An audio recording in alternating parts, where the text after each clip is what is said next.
Hello, welcome to May, the African month.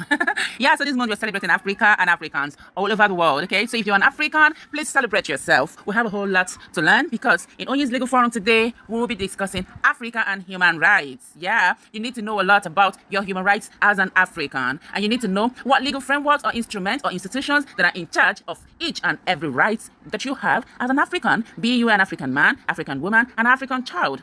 Your rights are protected, okay? So welcome to African Month. And in Africa, Africa has a very complex and evolving human rights landscape shaped by historical, political, and social factors, okay? So I'm going to take you down the legal instruments or institutions that are dedicated to human rights. We have African Charter on Human and People's Rights, also known as the Banjul Charter. It was adopted in 1981, okay? And this is the primary human rights treaty in Africa, protecting civil, political, economic, social, and cultural rights.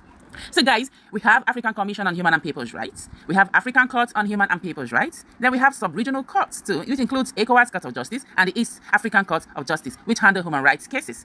Then we have the very popular UDHR, Universal Declaration of Human Rights. It plays a foundational role in shaping human rights laws and policies across Africa. And for us women, we have what we call the Maputo Protocols. The Maputo Protocol, officially known as the Protocol to the African Charter on Human and People's Rights on the Rights of Women in Africa, is a landmark treaty that promotes and protects women's rights across the continent.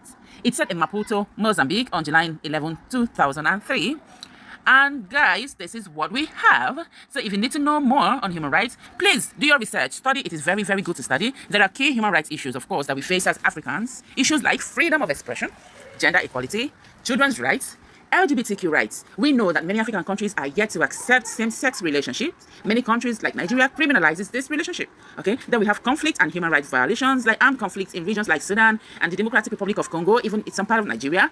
Okay, so guys, please educate yourself, enlighten yourself. You're free to dig deeper into these topics. I wish you a beautiful African month. I love you, and I say, yo Africa, Kogazelunu. That's my dialect as an Igbo in Nigerian West Africa. Thank you. Dalo kwano.